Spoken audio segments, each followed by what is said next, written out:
Got a little story for you, Houston.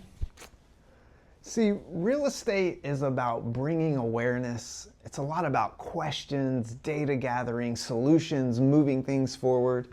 And sometimes it doesn't go as planned or as fast as you'd like. Now, we just closed a deal. This was a duplex for an investor client, and the lender was very peculiar in the way that they communicated and left out information. And sometimes you just wondered if they were even doing anything at all. Now, the funny thing about this whole thing is they ordered an appraisal, but then they also had another appraisal from a previous buyer that they purchased. So it was like they almost ordered two appraisals and they didn't even know. So we got the second appraisal, and the second appraisal actually had some pictures on it that were very alarming.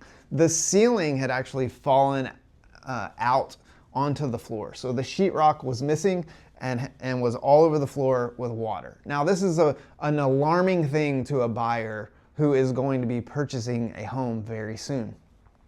And the comical thing is that the lender didn't even know.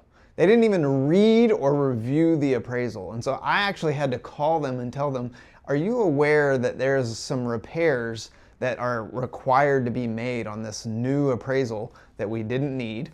And they kind of went into a tailspin.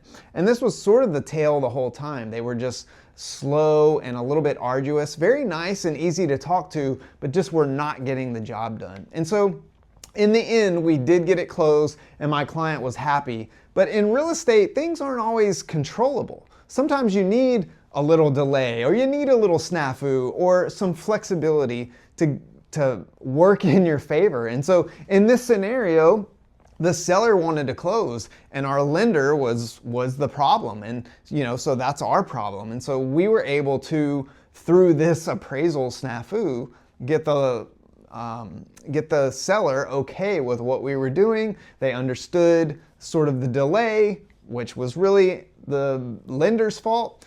But nonetheless, we got it closed, everybody was happy, and things sometimes just work out in your favor if you give it a little bit of time and a little bit of flexibility. So I thought that one was funny for you today, and it's a beautiful day at the Gullo Group, so won't you be our client?